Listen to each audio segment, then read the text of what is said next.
Hello, hello. Welcome. This is the weekly live stream of the Animation Addicts podcast and the Rotoscopers.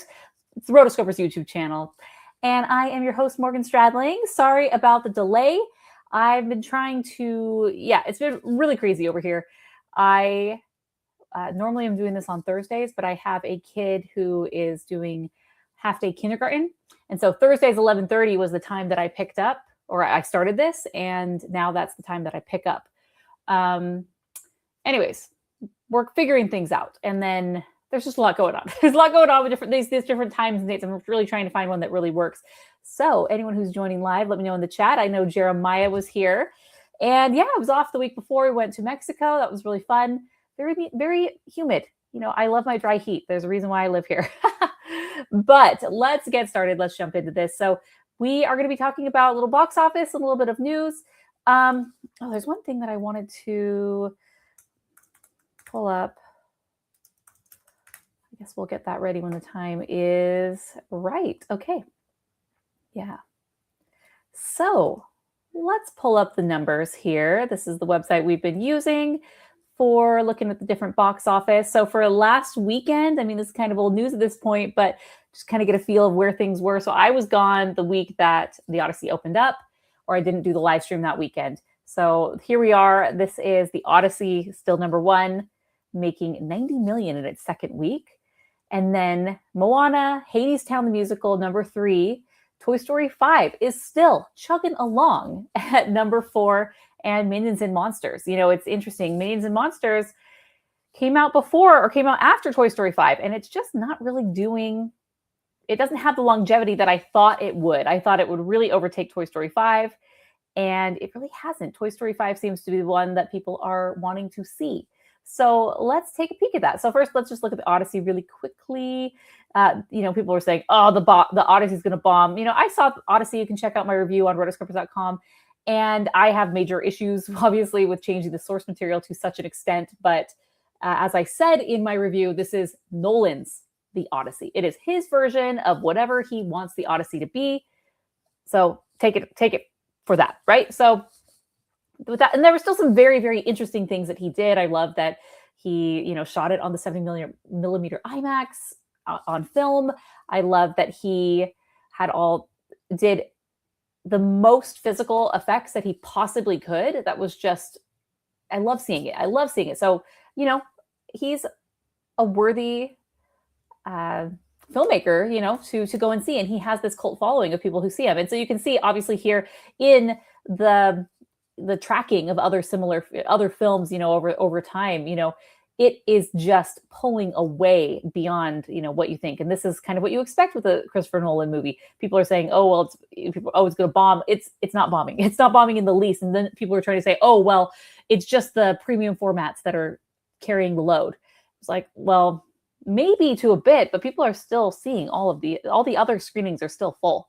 Or not full, but at least they're still doing them. And they just announced that they're extending the IMAX screenings through September 18th. So people want to see this. They want to see it. So there's a meme online. This is the way that Nolan intended, right? Which is he shot it on IMAX. You should see it on IMAX. And I think a lot of people are, doing that. And so that's very encouraging that this film is being extended out. I love to see it. Whether I like a movie or don't like a movie, I like to see theaters win, right? And so, and this I kind of gave like a slightly above meh. Like I liked it. There were some things I really liked. Some things I really didn't like.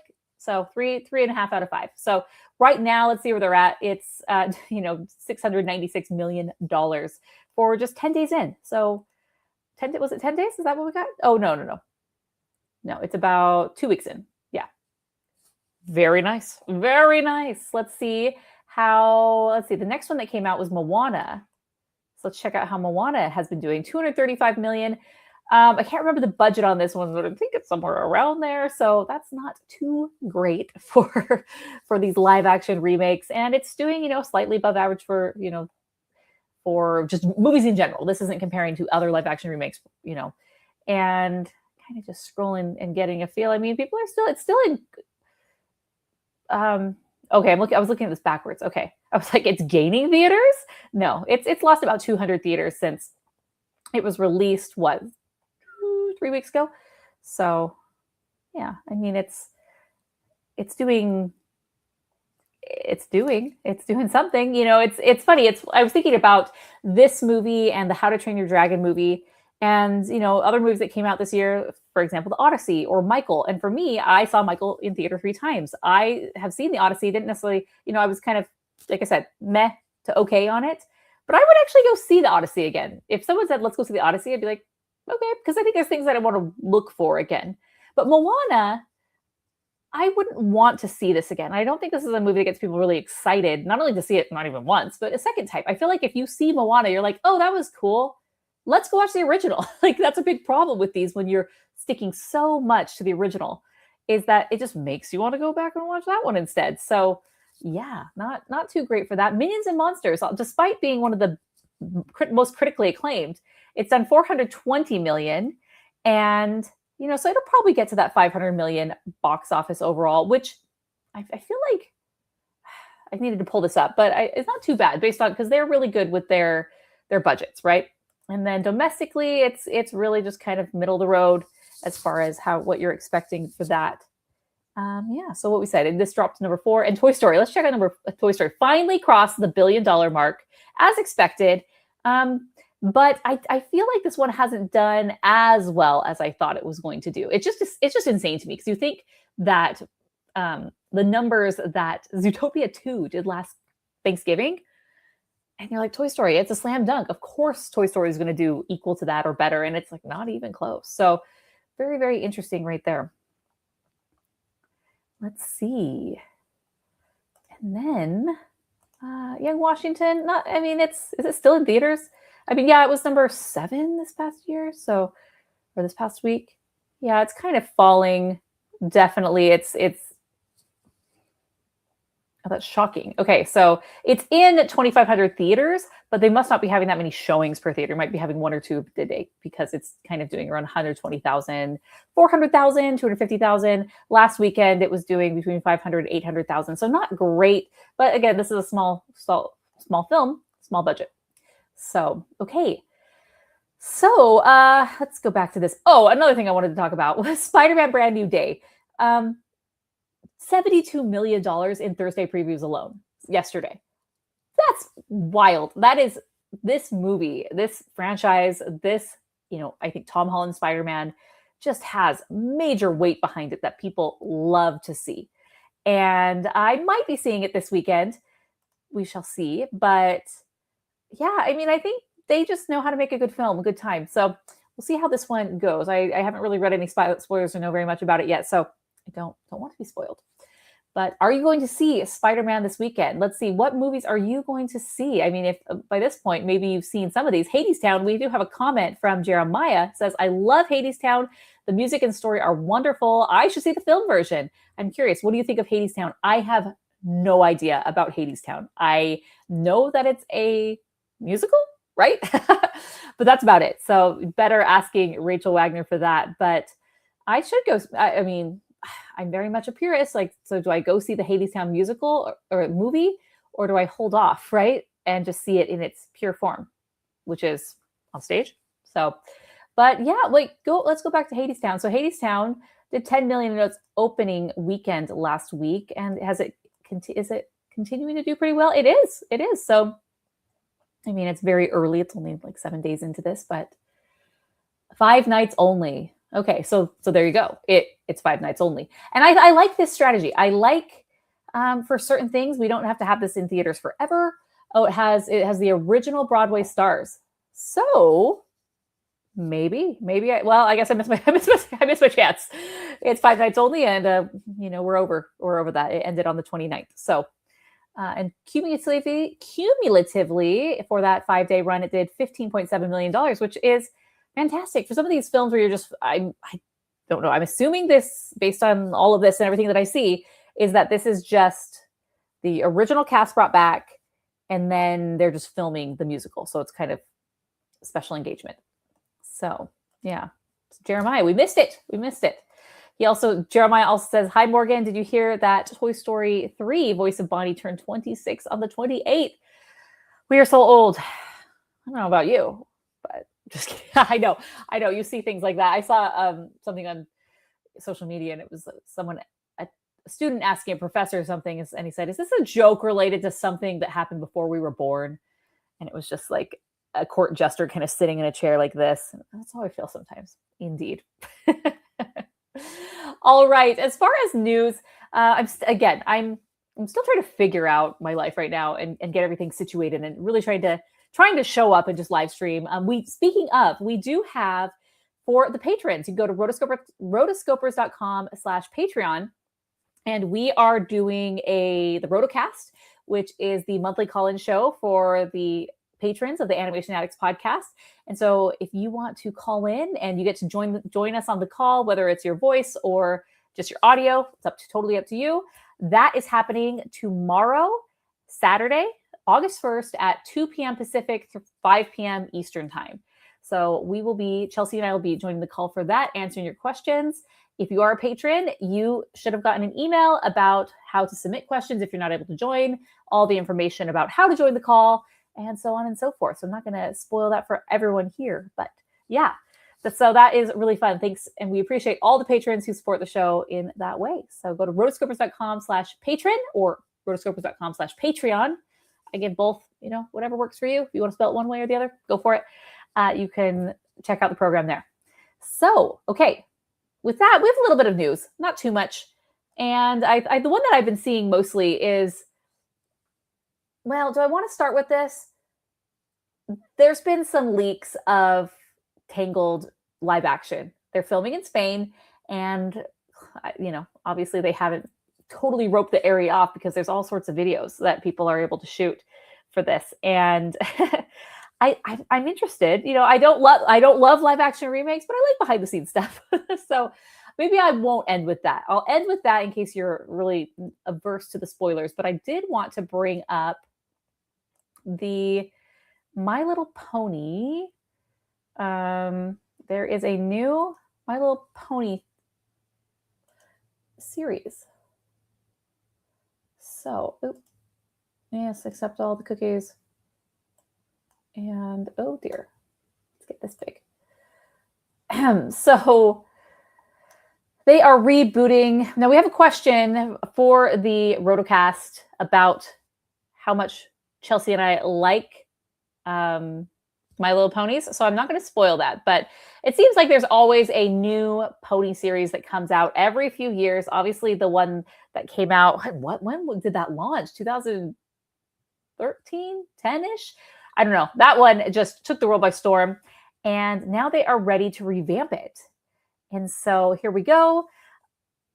Let's see. This is just Hasbro directly from their press release. It says Hasbro unveils magical new fantasy series My Little Pony: Forever Friendship, premiering early 2027 exclusively on YouTube.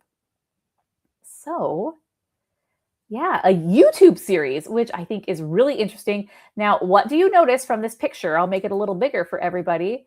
There are a few people missing, right? It seems that our beloved Applejack, and people were saying they didn't really know what to do with Applejack. And so this kind of seems something that they were going to do anyway. Eventually they were going to get rid of her. But right, we have these four ponies. It's been so long, I forgot their names. Okay, here we go. Twilight Sparkle, Pinkie Pie, Rainbow Dash, and Fluttershy. I would not have known that was Fluttershy. Redesigned, right? And Applejack, they don't like the country, clearly, which is a bummer. But so yeah, this is YouTube early 2027. And I wish we could have more information about this, but it seems like, they're just letting us know that, hey, this is where you're going to be able to get it. Meet the cast video. Should we check that out? Yes, I want to leave.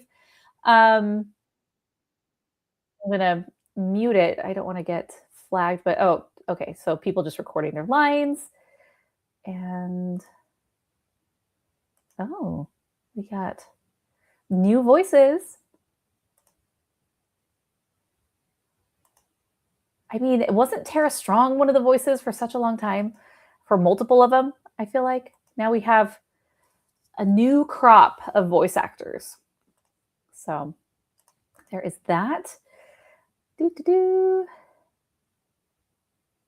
Okay.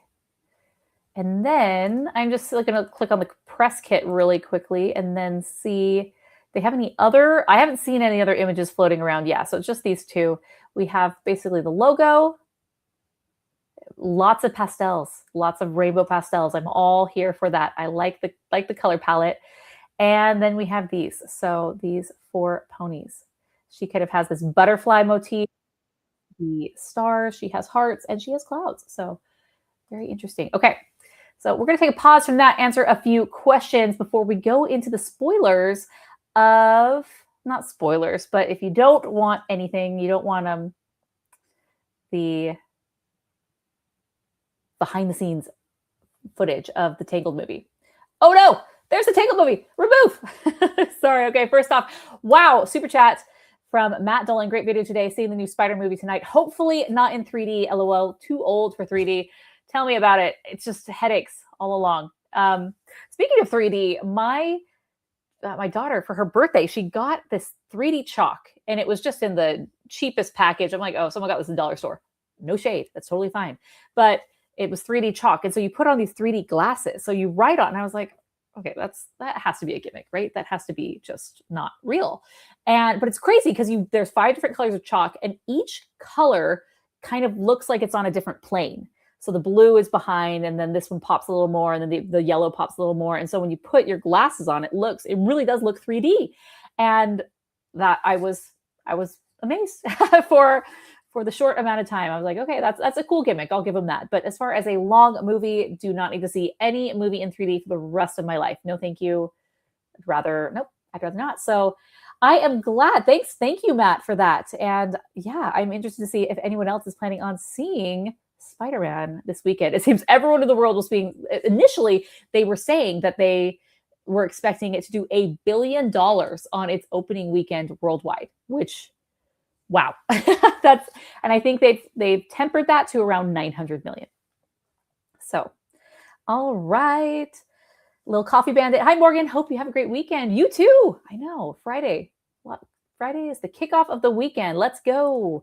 Right after this, I'm going to pick up the kindergartner from kindergarten. Half day is great. I love half day. And then we are going to go to the local movie theater, arcade, bowling alley place. We're going to bowl and do the mini golf. They have a little mini golf thing. We have these passes where we can go once a week for free. Like, I think they do that because they know they're just going to get you in. You have to pay for the shoes, so that's fine. And then I think they just assume that you're going to buy some food, you're going to do this, maybe you'll see a movie. And yeah, so we have the big old popcorn bucket where we can refill for $3. So hey, they got us. But hey, it's nice to be able to go and have that for free. So we're going to do some mini golf. We're going to do some bowling. And the kids are a little young to see Spider-Man. That did cross my mind. I was like, maybe I'll just go see Spider-Man. I don't care if we're in the front row because they're all sold out except for, row 1 and 2, which is always like, okay, do I really want to be here? This is really worth my time. But it's a little old. So I think me and the husband are just going to be doing that.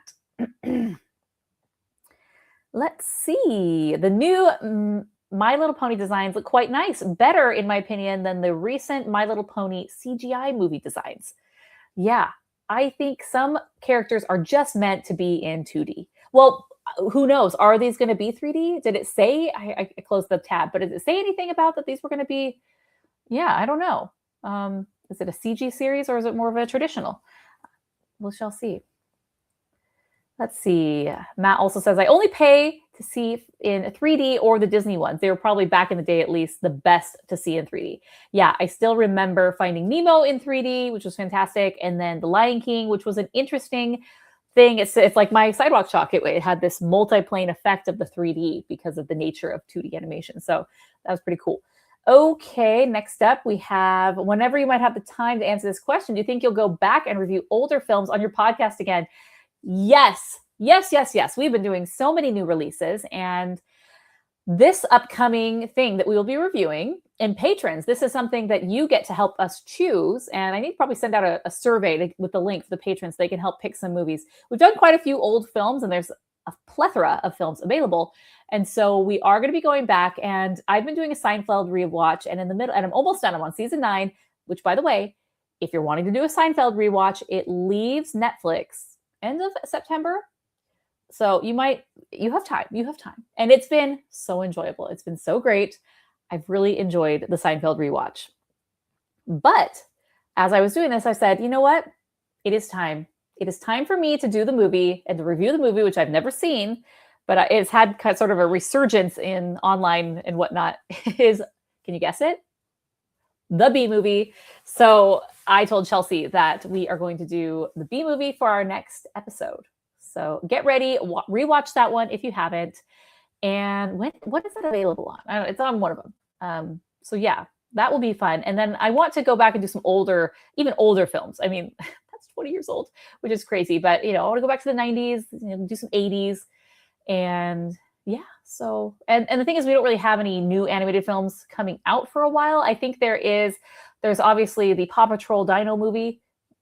We won't be doing that on the podcast, but yeah, we kind of have a break for a while. So we'll be going back to we'll go back to the well for older podcast films. If you're in the chat, I said we will take suggestions from the patrons. However, I like to see if there is a giant consensus of things that come up here on the chat. Let me know. I'm not against it. And then Jeremiah says, I'm hoping to discuss this more tomorrow, but I have mixed feelings. How do we shake things up? We use the exact same characters and give two of them the boot. Oh, that's a choice. Okay. Jeremiah is referring to My Little Pony. Like, how are we going to shake up this franchise? Oh, okay. Yeah. Yes. I will be prepared as well. I'm interested to hear your thoughts on this, but we're going to reboot the franchise, but we've created all these new characters, which some of them are based on old characters, right? But these new characters are just too good. New, meaning 15 years ago. This gang of characters is too good. We can't let them go. We can't just completely scrap them and get a new set of ponies. No.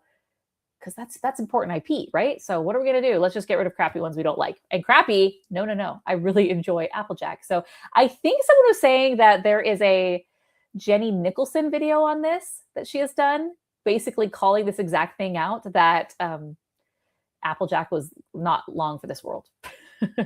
Lily Coffin Bandit says, Bee Movie, yes, amazing. Okay, good.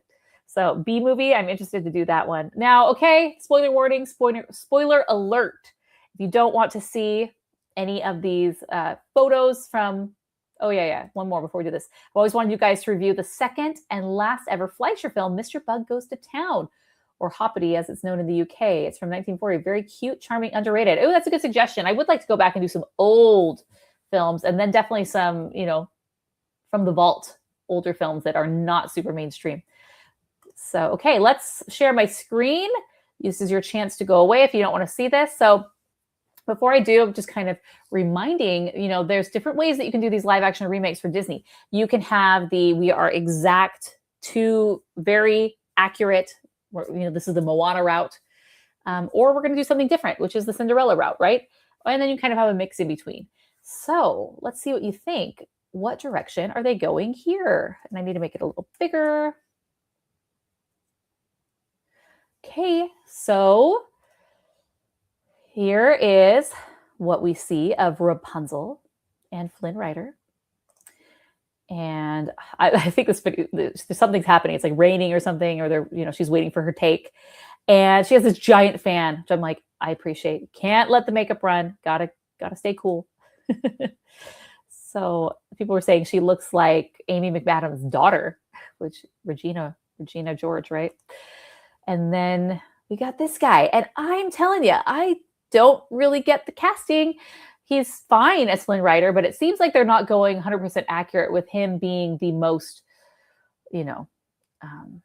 glorious, studly man in the world. If you know the behind the scenes of Tangled, they got all the women and they created all these different sketches of what Flynn Rider would look like. And they had all these different men.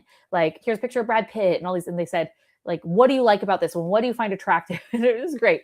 And so all the women said, yes, okay, you need a jawline like this. You need this. Like, this person's great. Like, oh, we're really not like that. So that's how they developed Flynn Rider. And so I was just kind of expecting a little more hunkiness out of our rogue.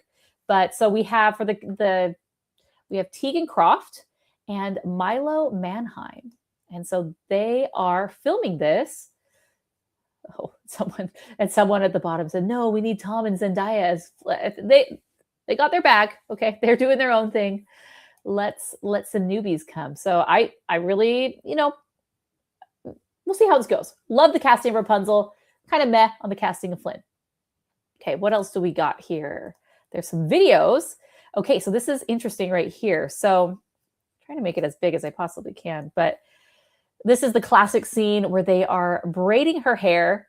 And you can see, obviously, this is all going to be CGI'd later after the fact, but they just kind of have this very thin fabric, kind of this gossamer or something very thin that they're able to carry around, and they're just going to CGI the heck out of that thing later.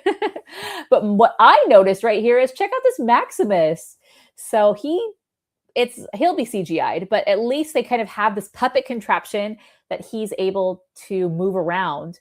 So they have something to look at. They have eye lines going the right way. And look at that guy in there. I love it.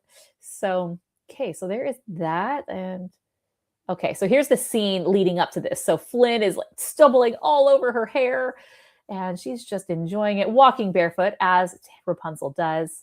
And look at her hair. I want to see how it's connected. It's kind of like, tied into her. And then they are weaving it away. I'm liking the colors that I'm seeing. I hope Disney doesn't do what Disney does. Have you seen the before and after of Moana filming in, was it Hawaii or whatever islands they were on? It's like so green and the waters are so blue. It's so beautiful. That's like the behind the scenes footage that they're showing. And then the actual movie, it's like gray. So Disney, please don't do it. Okay. Oh, look. And even here is this flower, the sun motif here on the ground. That's fun. So yeah, this is in Spain that they are doing this. Okay, we've already seen that one. And then Catherine Hahn is Mother Gothel. And so we get a little view of her. Love it. That is our villainess. And this came out a few days prior. These are the Stabbington brothers, Patrick and Hugo McPherson, actual identical twins who are 6'7". And look at these beasts of men climbing that. I love it. I love all the flowers that they have put hanging from all of these different areas of these windowsills. It looks nice. So far, I love real sets. I love real locations. I'm liking the way that the casting is going. I don't see a lot to hate about this. And not that you should go out and be hating it all, but here, we'll just end right on here. But it's a Disney live action remake, right? So I don't like those. Let's see. Going back to Flynn, let's make him a little bigger. It says, it'll all depend on if he can pull off the smolder. Yeah, exactly. The smolder is key. That had to have been in the audition, right? You cannot master the smolder, like out next. Hair and makeup. Jeremiah says hair and makeup look great, but I do think the dress is a bit darkly colored. What is with these remakes and making the colors darker? However, the scene with Maximus looks good. Yeah, I think, what I like about the good live action remakes, they're not here to, your costuming, you don't want it to look so cosplay. You don't want it to be so movie accurate that it has no dimension to it. But then you also don't want it to look like a cosplay piece, although there are some really fantastic cosplay out there. No shade on cosplay, right? But you know what I mean. And then, we're looking at this looks kind of fakey to me. It just looks like whatever this is was dyed instead of, you can even see like this, it looks like, oh, so we got some bleach on this. Versus this is the actual fabric color or material that they're using. Look at that weathered script. Even the script is getting it. And so this, they did punch it down. I'm wondering if maybe for her coloring or just, the movie that they're going for, the lavender was a little bit maybe washing her out or not looking so great on camera. I'm thinking about Snow White, what they did with her dress. They had this like electric lemon neon yellow that was not what Snow White even had, but why they chose that, I don't know. But I'm not against it. I really like these sleeves that they have that are kind of lacy. And I was trying to look at it to see, I think there's right here, a little piece of fabric that connects to her finger to kind of hold it and keep it further down on her hand. But yeah, I think this looks nice. I think it'll just be interesting to see. Oh, here's a really nice photo of this. Yeah, how pretty. Oh, no, it's not. Look, her sleeves are definitely going up to her. So no, I made that up. I imagined such a thing. Yeah. So, I mean, if it's this, you're saying this is darker for sure. This is darker than what we're used to. But if this is how punchy the movie is, great. I love it. Let's keep it. This is good. This is a better direction than like having her basically be in a gray, like a grayish purple. So, stabbing tins are honestly perfect. Where did they find these? Where did these find these bros? Macpherson or McPherson, and they went to Scotland or Ireland to do that. And lastly, agree. The twins look great, at least. Okay, so people are kind of hit or miss on what we're seeing right now from here. So, yeah, I mean, I imagine this is probably one of. It depends on how much shooting they're doing. Clearly, they wanted to do it in this real castle town feel, and so, yeah, about all we're going to get. I imagine the rest will be doing on sets or very limited access. So that's all we have. That's all I have for today. And I just realized because I started this a lot later that I have to go pick up a kid from preschool in 5 minutes. But I'm always the last person in the line. So, it's fine. It'll be fine. So with that, thanks for joining, everyone. This was really fun. I'm trying to keep the Thursday if I can. That used to be Mima Day, Grandma Day. Grandma would come and pick the two little ones up. And so I wouldn't have to do pickup at all. And so that 11:30 time was really, really great. But yeah, let me know in the comments of this video. 10:30, and I'm Pacific time, obviously. 10:30, is this a better time to do it like an hour earlier, or is it the 11:30? That range is good for me, generally. Just trying to get in the groove of back to school. And yeah, so alrighty, that's all I got for now. And I got to hop in the car. I will see you guys later. Bye. Ready, end.